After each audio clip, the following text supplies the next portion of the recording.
สวัสดีครับกลับมาพบกับช่องเชฟแดนวิดีโอนี้มาพบกับเมนูหัวไชเท้าดองสไตล์เกาหลีนะครับอร่อยเข้มข้นไม่แพ้บอนชอนเลยครับสูตรนี้มาดูกันนะครับว่ามีอะไรบ้างเริ่มต้นที่ส่วนผสมนะครับก็จะมีตัวหัวไชเท้านะครับผมใช้หัวไชเท้าหั่นเป็นสี่เหลี่ยมลูกเต๋านะครับประมาณ200 กรัมนะครับมีน้ำส้มสายชูนะครับอันนี้ใช้เป็นแบบ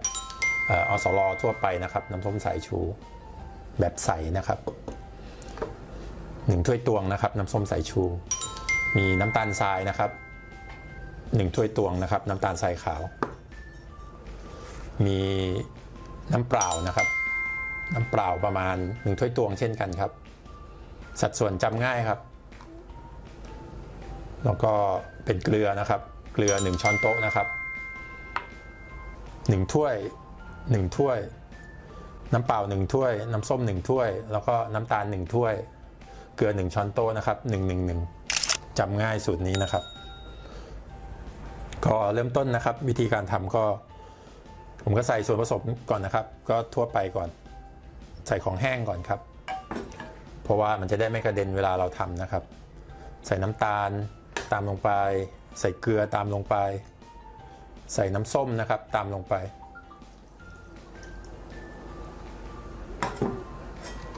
ใส่น้ำเปล่าตามลงไป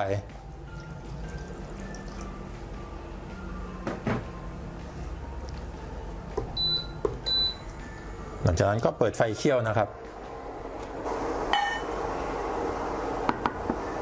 ระหว่างเคี่ยวน้ำผมก็จะใส่ผักไปด้วยนะครับใส่ผักใส่ตัวหัวไชเท้านะครับไปกับอุปกรณ์ต่างๆที่เราจะดองนะครับ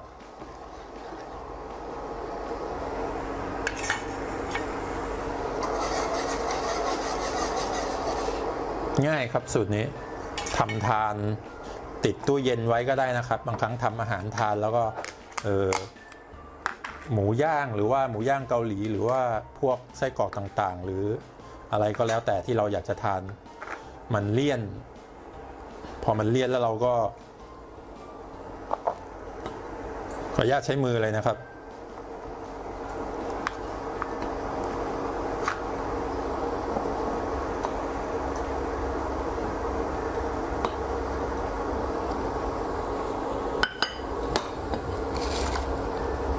ก็ทำได้ง่ายๆครับสบายๆก็คือสะดวกด้วยเร็วด้วยตัวนี้ก็จะเป็นสูตรแบบเน้นทำง่ายโฮมเมดนะครับทำเสร็จแช่ตู้เย็นพรุ่งนี้ทานได้เลย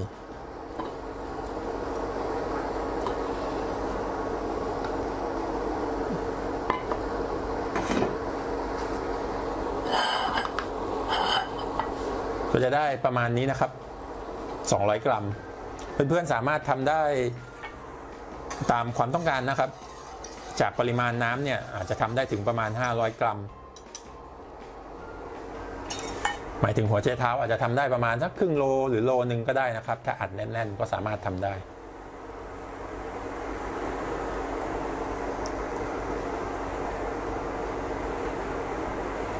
อันนี้จะดองเป็นแบบใสนะครับก็ถ้าบางคนชอบไปทาน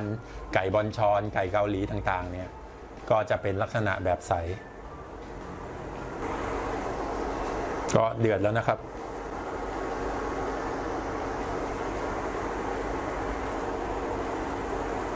ผมเคี่ยวให้เดือดอีกสักนิดนึงนะครับเดือดแล้วก็ให้เดือดพันๆหน่อยอันนี้ผมใช้เตาอินดักชันนะครับไฟประมาณ1,600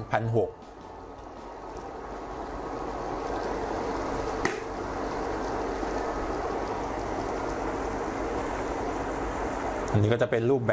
บบใสนิดนึงนะครับผมไม่ได้เคี่ยวให้หวดมากท้ายวิดีโอเนี่ยเดี๋ยวผมใส่สูตรผักดองอีกสูตรหนึ่งไว้ให้นะครับอันนั้นจะเป็นสูตรแบบน้ำส้มสายชูหมักนะครับซึ่งเพื่อสุขภาพแล้วก็ดีมากสำหรับการเพิ่มไบโอติกนะครับสามารถไปดูตามได้นะครับที่ท้ายวิดีโอก็ประมาณนี้นะครับเดือดพ่านเรียบร้อยดีแล้วผมก็โอเคแล้วก็ผมขออนุญาต นำน้ำใส่ในเหยือกก่อนนะครับเพื่อรินง่ายถ้าเพื่อนๆมีหม้อแบบเป็นทรงปากกลวยอยู่แล้วหรือว่าที่รินง่ายๆก็จะสะดวกขึ้นนะครับ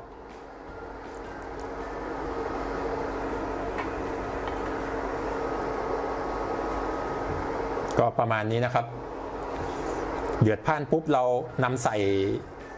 ตัวผักดองเลยนะครับ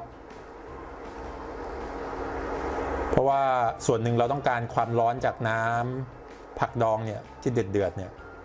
เพื่อจะได้ทำให้ผักเนี่ยสุกแล้วก็สลดขึ้นนะครับ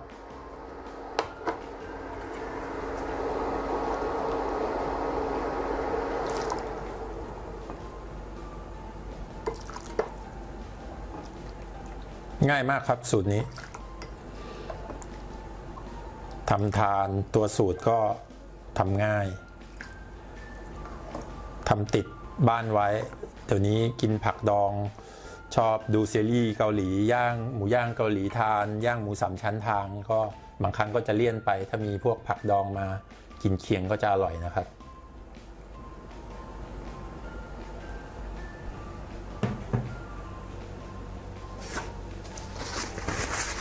ก็ประมาณนี้ครับตัวผักดองสามารถกดลงไปให้มันจมสักหน่อยนะครับก็ดูตามความเหมาะสมใส่แน่นๆได้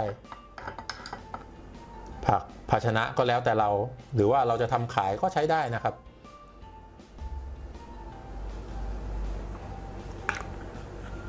เสร็จเรียบร้อยแล้วก็นำไปพักก่อนนะครับนำไปพักให้เย็นก่อน